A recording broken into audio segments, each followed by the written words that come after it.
O Tribunal da Justiça de São Paulo localiza-se atualmente na capital paulistana, no centro da cidade. Sua primeira sede foi construída em 1874 na Rua Boa Vista, quando ainda era chamado de Tribunal da Relação de São Paulo e Paraná. Após a separação jurídica dos estados, o tribunal moveu-se para a Praça da Sé, onde atualmente se encontra o Palácio da Justiça do Estado de São Paulo. Em cumprimento ao Decreto Legislativo Imperial de 6 de março de 1873, criava-se o Tribunal da Relação de São Paulo e Paraná, cuja instalação se dá em fevereiro de 1874 na Rua Boa Vista, em frente aos fundos da atual 25 de março. Iniciava-se assim a primeira composição da Corte. Entretanto, São Paulo crescia sob o desenvolvimento bandeirante, ganhando importância política e econômica, e isso acabou refletindo na prestação jurisdicional. Desta forma, fez-se necessária a exigência de uma sede própria e definitiva para a Justiça. Então, em junho de 1911, o secretário da Justiça, Washington Luiz, formalizava com o engenheiro Francisco de Paula Ramos de Azevedo a elaboração de um projeto para a sede da Justiça. Há 92 anos, precisamente em 24 de fevereiro de 1920, dia comemorativo da Constituição Republicana, foi lançada a pedra fundamental de um marco arquitetônico da cidade de São Paulo, o Palácio da Justiça, uma obra de aproximadamente 23 milhões de cruzados e cuja construção perdurou por 13 anos. No entanto, sua inauguração oficial só aconteceu em 1942, para que o novo monumento fosse entregue à cidade de São Paulo como um presente de aniversário pelos seus 388 anos. Sua localização se dá na Praça da Sé, próxima às demais obras arquitetônicas que Ramos de Azevedo projetou para o centro da cidade de São Paulo, como o Teatro Municipal, por exemplo. Francisco de Paula Ramos de Azevedo formou-se engenheiro arquiteto em 1878 na Escola de Engenharia Civil e Artes da Universidade de Gand, na Bélgica, e durante o curso teve orientação estilística voltada para o neoclássico e o eclético. Falece em 1928 e deixa nas mãos do arquiteto Ricardo Severo a finalização da obra, o qual procura ser o mais fiel possível ao projeto original. O arquiteto Ramos de Azevedo foi um grande brasileiro e foi o autor de prédios os mais importantes de São Paulo. Quando ele construiu o Palácio da Justiça, ele custeou pela sua empresa, com recursos próprios, o andamento das obras quando atrasavam as faturas do Estado. O Palácio da Justiça é um exemplar arquitetônico de importância sóbria que reflete a feição brasileira aos ideais de padrão europeu que Ramos de Azevedo deixou transparecer em toda a sua criação. Apresenta-se sob um estilo arquitetônico predominante tanto na Europa quanto no Brasil durante o final do século XIX até meados do século XX, o ecletismo. Este estilo é uma mistura entre tendências arquitetônicas orientadas para questões estilísticas, segundo as quais todas as tendências históricas da tradição ocidental, grego, romano, gótico, renascentista, neoclássico e barroco, são consideradas como modelos para edifícios a serem projetados. Já do ponto de vista técnico, a arquitetura eclética também se aproveitou de novos avanços na engenharia do século XIX, como a inovação de se construir utilizando estrutura de metal. Assim, o palácio apresenta elementos novos da arquitetura paulistana, visto que sua estrutura de aço e concreto é algo novo que remete ao futuro, ainda que sua apresentação de fachada possa remeter ao passado. Uma característica importante que mostra, sintetiza essa arquitetura do início do século XX é uma síntese, um imbricamento entre duas instâncias diversas. Uma delas, a forma, o ecletismo que caracteriza os seus elementos ornamentais, a sua concepção formal. Isso vem do século XIX. Esse ecletismo, essa preocupação formal com esses elementos ornamentais que se verificam interna e externamente, estão armados, estruturados por elementos que são extremamente novos na arquitetura paulistana. Técnica nova, técnica contemporânea, o aço e o concreto que estão presentes aí também nessa edificação. De um lado, o ecletismo remete ao passado, remete a uma tradição do século XIX, de outro lado, as soluções técnicas remetem ao futuro, ao que seria a arquitetura paulistana brasileira do próprio século XX.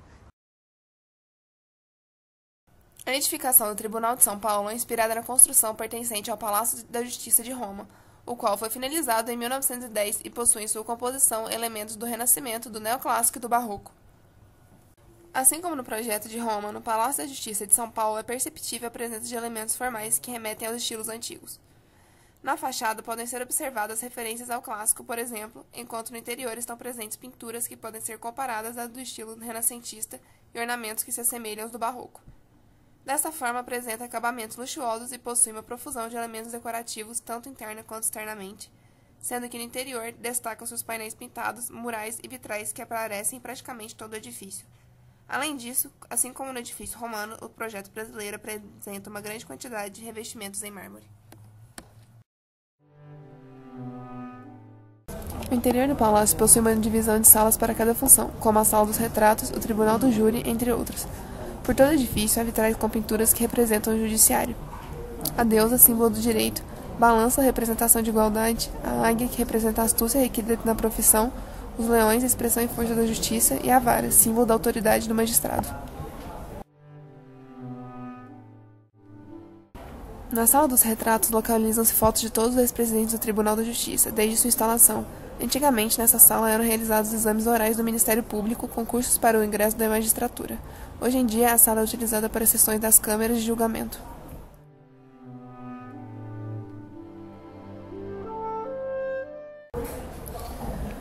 O plenário do júri é todo revestido em lambrês de madeira de lei, entalhada por artífices do Liceu de Artes e Ofícios, medindo aproximadamente 230 metros quadrados.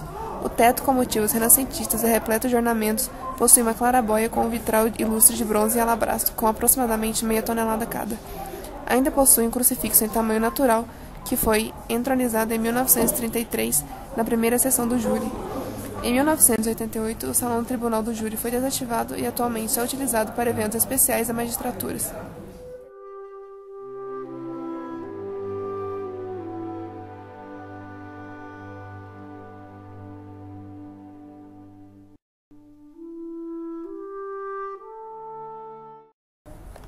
O salão é o hall de circulação central, que dá acesso para as dependências do Palácio da Justiça. O nome surgiu devido ao seu primeiro uso, destinado ao público que esperava julgamentos realizados nas diferentes salas. O ambiente é revestido em mármore Chiampo, com o piso das escadas em mármore de Carrara, com corrimões em bronze. Por todo o seu perímetro há 16 colunas jônicas de granito vermelho, com base e capitéis de bronze, com cerca de 15 toneladas cada.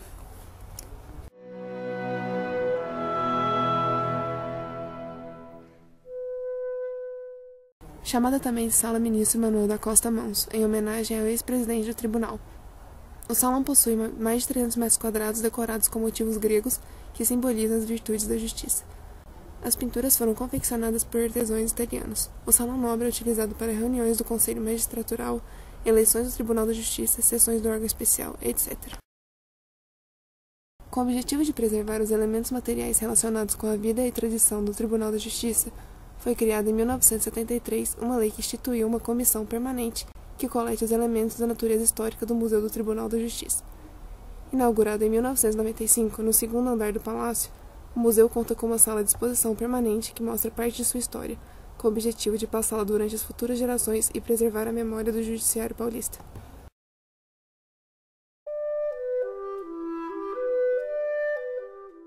Iniciado em 2007, o Palácio da Justiça passou por um processo de restauração aprovado pelos órgãos de preservação e ganhou nova iluminação que valorizou suas características.